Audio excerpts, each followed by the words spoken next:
மதிப்பிற்குரிய அன்னியூர் சிவா அவர்கள். அவங்க கிட்ட போய் கேளுங்க. இந்த மாதிரி பணப்பட்டுவாடா பண்ணி, பரிசு பொருட்களை பட்டுவாடா பண்ணி, குறிப்பாக கஞ்சா பட்டுவாடா பண்ணி நீங்கள் இந்த வெற்றியை வாங்கியிருக்கிறீங்களே, உங்களுக்கு இந்த வெற்றி உண்மையாகவே பெருமைக்குரியதாக இருக்கா, உண்மையாகவே ஏற்றுக்கக்கூடியதாக இருக்கா இந்த மக்களாட்சி நாடுலன்னு நீங்கள் அவரை பார்த்து கேள்வி கேளுங்க. போன நாடாளுமன்ற தேர்தலில் விக்கிரவாண்டி சட்டமன்ற தொகுதியில் 8000 சில்லரை தான் வாங்கியிருக்கோம். இப்போ அதை விட 2000 சில்லரை வாக்குகள் அதிகமாக பெற்றிருக்கோம். ஒரு மாத காலகட்டத்தில் வீதிக்கு வீதி, தெருவுக்கு தெரு டென்ட்டு போட்டு அங்கே மக்களை அடைச்சி வச்சு மற்ற கட்சிகளை வாக்கு சேகரிக்க விடாமல் பண்ணது, கஞ்சா பட்டுவாடா பண்ணது, ஒரு மக்களாட்சி தத்துவத்திலிருந்தே இந்த நாடு வெளியேறிடுச்சு. அதுக்கு ஒரு சான்று தான் இந்த விக்கிரவாண்டி இடைத்தேர்தல். எந்த அளவுக்கு நீங்கள் ஒரு ஒரு ஒரு கீழ்நிலையான செயல்கள்லாம் செய்ய முடியுன்றதை இந்த தேர்தலில் நீங்கள் பார்த்துக்கலாம். பரிசு பொருட்கள், லட்டில் மூக்குத்திக்கு மறைச்சி கொடுத்தது, இதெல்லாம் ஒரு ஒரு ஒரு கேவலமாக தான் நாங்கள் பார்க்குறோம். இதுக்கெல்லாம் ஒரே ஒரு தடவை கூட தேர்தல் ஆணையம்னு சொல்லிக்கக்கூடிய ஒரு அமைப்பு ஒரு ஆக்ஷனுமே எடுக்கல. ஒரு ஜனநாயக முறைப்படியே இந்த தேர்தல் நடக்கலை. இது தேர்தலே இல்லையே, இது தேர்தலே கிடையாது, ஏலம் எடுத்திருக்காங்க. எதுக்கு இத்தனை மக்களை கஷ்டப்படுத்திக்கிட்டு எங்களை மாதிரி ஒரு கூட்டத்தை வருத்தப்பட வச்சுக்கிட்டு மக்களை ஏமாற்றிக்கிட்டு இது ஒரு தேர்தல் தான் வெளிப்படையாக காட்டிக்கிட்டு இத்தனை ஆயிரம் காவலர்கள் எங்கள் பின்னாடி வர தேவையில்லாமல் அலைஞ்சிக்கிட்டு எங்களுக்கு பாதுகாப்பு கொடுத்துக்கிட்டு காசு தான் செலவு.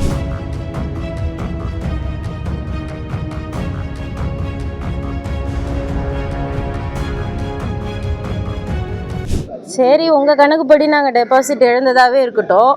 இப்போ வெற்றி பெற்றிருக்காருல்ல மதிப்பிற்குரிய அன்னியூர் சிவா அவர்கள், அவங்க கிட்ட போய் கேளுங்க. இந்த மாதிரி பணப்பட்டுவாடா பண்ணி, பரிசு பொருட்களை பட்டுவாடா பண்ணி, குறிப்பாக கஞ்சா பட்டுவாடா பண்ணி நீங்கள் இந்த வெற்றியை வாங்கியிருக்கிறீங்களே, உங்களுக்கு இந்த வெற்றி உண்மையாகவே பெருமைக்குரியதாக இருக்கா, உண்மையாகவே ஏற்றுக்கக்கூடியதாக இருக்கா இந்த மக்களாட்சி நாடுலன்னு நீங்கள் அவரை பார்த்து கேள்வி கேளுங்க.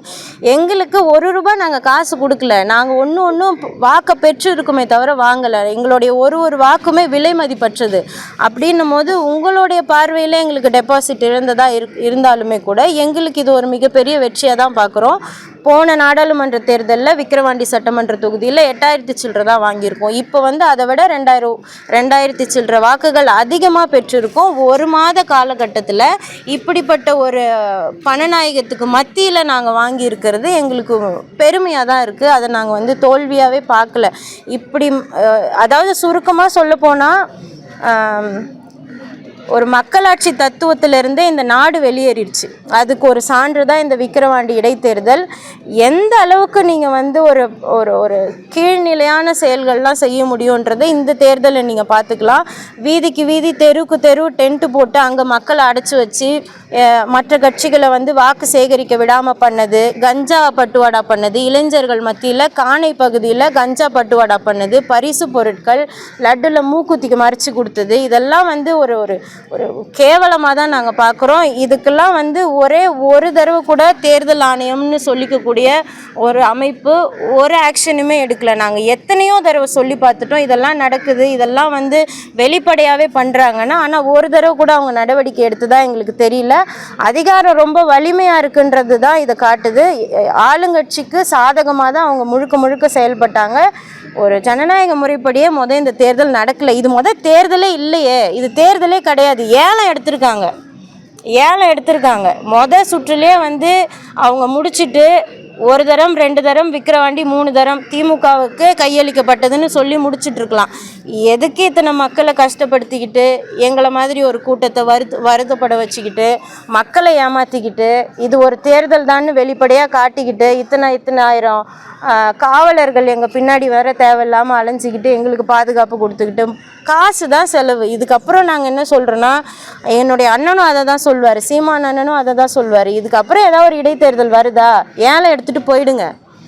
வெளிப்படையாகவே தெரியுது. நான் இப்போ மீடியாவாலையும் ஒன்றும் பண்ண முடியல, தேர்தல் ஆணையத்தாலையும் ஒன்றும் பண்ண முடியல, எதிர்கட்சினாலையும் ஒன்றும் பண்ண முடியல. அதுக்கு தான் அவங்க பின்வாங்கிட்டாங்களும் கூட.